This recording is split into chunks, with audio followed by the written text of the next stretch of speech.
자, 그래서 이번 선거 네. 또 이제 거의 마무리할 단계에 네네네. 왔는데요. 전망과 함께 우리 유권자들께 네. 이 드리고 싶으신 메시지가 있다면은 좀 해주시면 네네. 감사하겠습니다. 저는 네, 이번 서울시장 선거는 좀 관성화된 관성화된. 또 좀 틀에 박힌 네, 새로운 발상을 잘 못하는 그러나 굉장히 익숙하죠. 잘해 그동안 3번이나 했으니까. 근데 물론 3번이라고 해봐야 첫 번째 임기만 채웠고 두 번째는 무상급식 반대하다가 지금 생각하면 말도 안 되죠. 전 세계적으로 무상급식은 대추세인데 네. 그걸 혼자 고집을 부르다가 쫓겨났잖아요. 그렇죠. 그다음에 이번에 세 번째 시장은 불과 1년 했으니까 뭐 거의 사실은 3선이라고 해봐야 재선에 지나지 않는데 그렇습니다. 그러나 시장을 4번째 한다는 건 그렇게 저는 신선해 보이진 않아요. 네. 왠지 그 식품 가게에 가서 굉장히 좀 오래된 고기를 사는 그런 기분이 좀 들어요. 그래서 예, 예. 그보다는 첫 번째 도전하는 사람이 그래도 약간 좀 의욕에 차 있고 시민의 발상을 좀 예, 하고 그럼요. 정말로 시민을 위해서 내가 뭘 할 것이냐 네, 할 것인가를 좀 고민할 것 아니겠느냐. 네. 그래서 그런 것을 좀 조금 저는 좀 평가를 하는 편이고요. 네, 두 번째로는 지금 나온 공약을 내가 찬찬히 비교를 해보니까 네, 오세훈 후보한테는 좀 신선한 새로움이 없어요. 그분이 오래 했던 것이 뭐 누구나 잘 알다시피 한강 그 르네상스, 네. 세비 둥둥섬, 예. 뭐 이런 건 어떤 사람들은 잘했다. 뭐 물론 동대문 디자인 플라자 뭐 이런 것 있는데 틀림없이 뭐 그 덕보지 않는 사람들이 그냥 뭐 그냥 지지하는 차원에서 한 그렇죠. 말이겠죠. 근데 지금 네, 이 오세훈 후보의 공약 중에서는 가장 큰 문제가 예. 용산에 대해서 예. 대통령 지금 관저의 그 지금 용산 이전에 관해서 네. 전혀 시장으로서 비판하지 않고 그럼요. 혹은 건설적인 대안을 내지 않고 예. 심하게는 윤비어 청가를 부르고 있다는 거. 그렇죠. 이것은 굉장히 문제입니다. 이 시민의 이익을 대변해야 할 이것은 시장 굉장히 큰 문제입니다. 왜냐하면은 지금 용산에 예. 이 관저가 간다는 건 제가 또 하다 보니까 네. 이낙연 총리가 저를 추천해가지고 네. 용산공원 자문위원입니다. 아, 총리가 임명할 수 있는 자리예요. 예, 예. 그래가지고 제가 용산에 대해서 상당히 좀 박사가 됐어요. 무려 3년째 하고 있어요. 네. 용산공원에 대해서 굉장히 공부를 많이 해야 돼요. 아, 그러시네. 예. 예. 이 용산공원이 용산이라는 것 자체가 옛날에 일본 총독 바로 그 일본의 육군 참모총장 관저도 거기 있었고 아. 31사단도 거기 근무하고 있었고 예, 예, 예. 지금 그 뒤에는 또 미군이 이게 용산이요 우리의 피 어린 역사의 땅이에요. 맞습니다. 어떻게 보면 지배자들 예. 식민지 지배자들이 용산을 거기를 처절하게 유린했던 땅입니다. 맞습니다. 그래서 거기를 대통령 관저로 삼는 것은 굉장히 조심해야 할 부분이 있어요.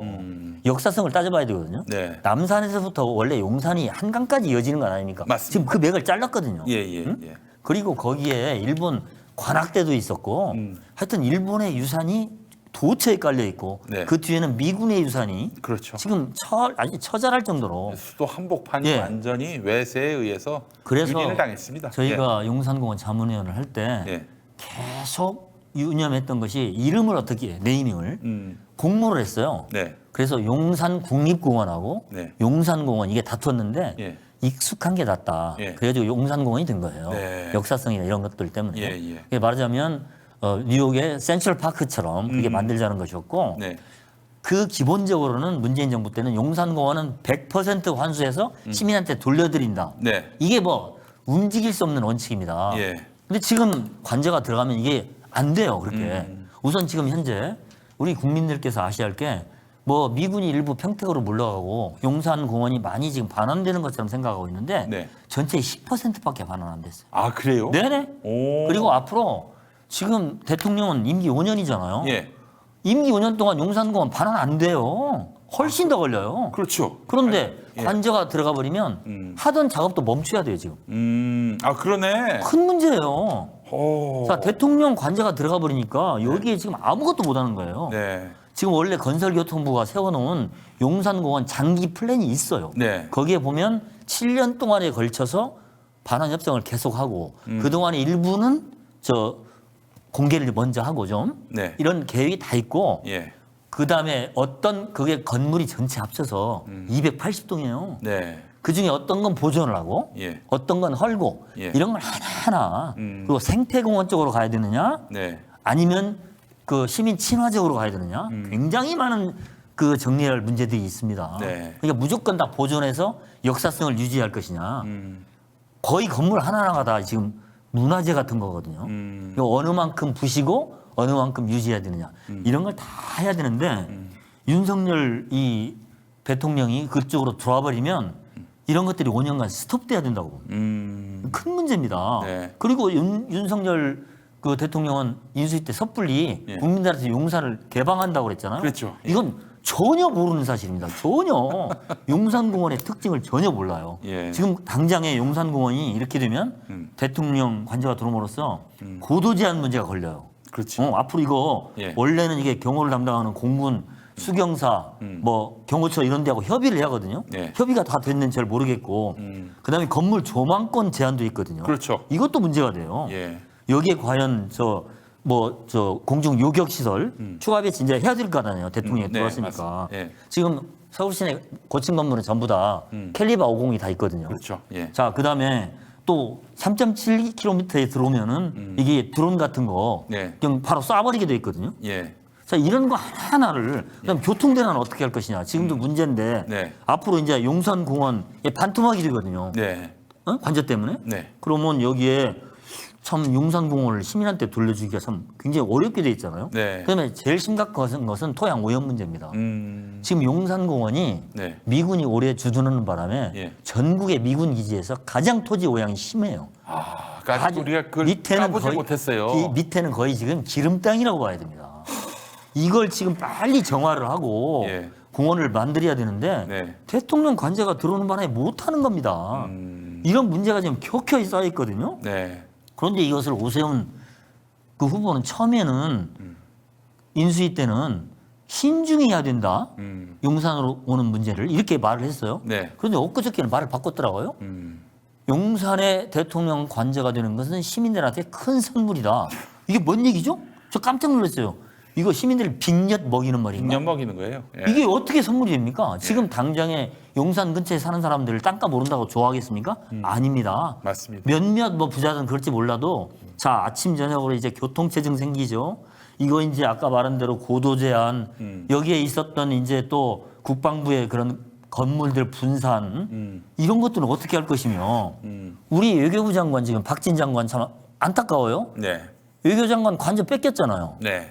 이거 지금 대통령한테 뺏겼잖아요.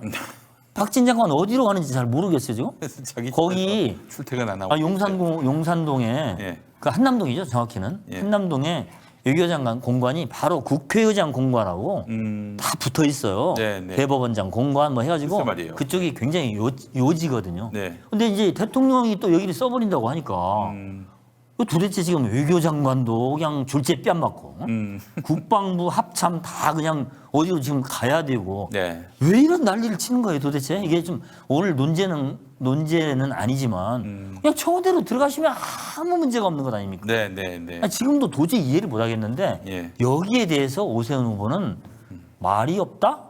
그러다가 이제는 선물이다? 이것은 우리 시민들을 대단히 죄송한 표현이지만 그렇게 하면 안 됩니다. 시민들한테 친절하게 설명해야 됩니다. 네. 자, 용산에 예. 대통령 관저가 들어와서 예. 이러이러한 문제가 있다. 네. 이렇게 해결해 나가겠다. 이게 친절한 거죠. 어떤 시민이 지금 용산의 관저를 선물이라고 생각하겠어요. 글쎄 말이죠. 이것은 굉장히 잘못된 발언입니다. 오세훈 후보 그걸 취소하고요. 네. 아주 진지한 자세로 예. 이제 정말 윤비아천가 그만 부르세요. 서울시장은요. 네. 국무위원 회의에 참석하잖아요. 네. 당당하게 국무위원회 하나로서 네. 대통령한테 바른 소리 해야 됩니다. 예. 근데 저렇게 딸랑딸랑 윤비아천가 부르면 안 되죠. 네. 근데 거기에 비해서 지금 송영길 후보는 굉장히 당당한 얘기를 하더라고요. 네. 자, 오 시장 용산에 대해서 좀 정확히 답변해라. 네.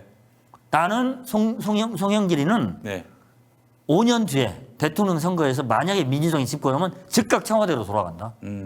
용산은 그러니까 전세 낸 거다. 네. 대통령 된 사람이 5년간 지금 임대차 계약 맺어서 나간 거다. 그렇지. 우리 인정 안 한다. 네. 용산공원은 그대로 개발해서 시민들한테 고스란히 최고의 좋은 공원으로 돌려줘야 된다. 여기에 왜 대통령이 가서 이른바 회방을 하느냐 이런 입장이에요. 저는 그게 훨씬 타당한 얘기라고 봅니다. 일단 지금 정권으로부터 시민의 이익을 대변해야 할 사람이 서울시장인데 어떤 서울시장이냐, 시민의 이익을 대변할 시장이냐, 아니면 그냥 윤비어천가나 불러대고 또 미묘하고 또 논란이 되는 사안에는 그냥 침묵해버리고 마는 그런 시장이냐. 이제 시민들의 선택이 합리적인 선택이 이제 다가오는 시점입니다. 아까 현수막에서도 얘기를 했지만 오세훈 시장한테 제가 정말 정말 좋은 말씀으로 한번 청한다면 좀 사고의 어떤 그 획기적인 전환이 좀 필요하다. 그러니까 언론계 그러면은 아무리 기레기라고 해도 우리나라를 대표하는 거고 프레스센터는 거의 심장입니다. 그러면 그 심장 부여를 침공하는 이런 행위는 언론인을 정말 능멸하는 행위다. 이런 건 생각을 좀 해라. 그다음에 용산 같은 것은 아무리 윤석열 대통령이 지금 느닷없이 온 것 아닙니까? 청와대에 처음에 간다고 한 것은 광화문이었어요. 거기서 국방부로 간다고 그랬어요. 아니 용산은 지금 생각지도 않은, 아마 오세훈 후보 자신도 용산에 온다는 거 꿈도 못 꿨을 거예요. 그러면 이건 좀 문제다. 처음에 했던 대로 신중하게 해라. 그러면 이걸 어떻게 할까? 1,000만 시민의 대변자로서 그런 정책을 생각을 해라. 왜 대통령 하나의 말에 그대로 따라가려고 하느냐. 윤비어천가가 아니라 1,000만 시민 어천가를 불러다오.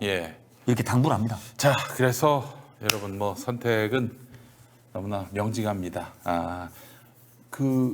우리 4년을 맡기는 거예요. 4년을 맡기는데 대체 우리 시장이 어떤 역할을 할지, 그 능력은 얼마나 갖추고 있는지도, 미래를 내다보는 안목이 어느 정도 필요한지 이거 생각하셔야 되고요.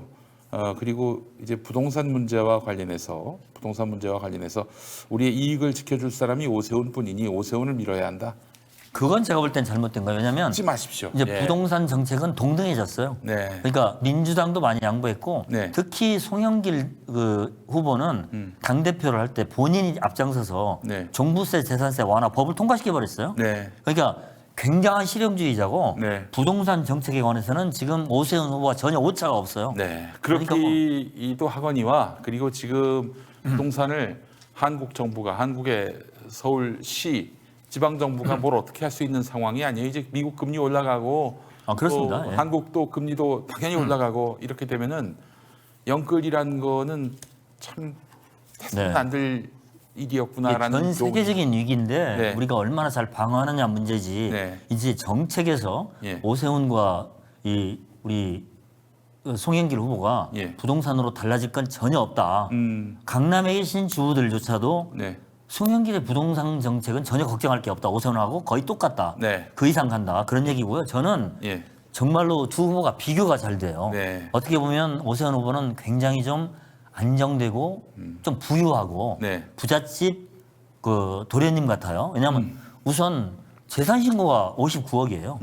근데 송영길 후보는 5억 8천이거든요. 딱 10배고. 송영길 후보는 집이 없어요.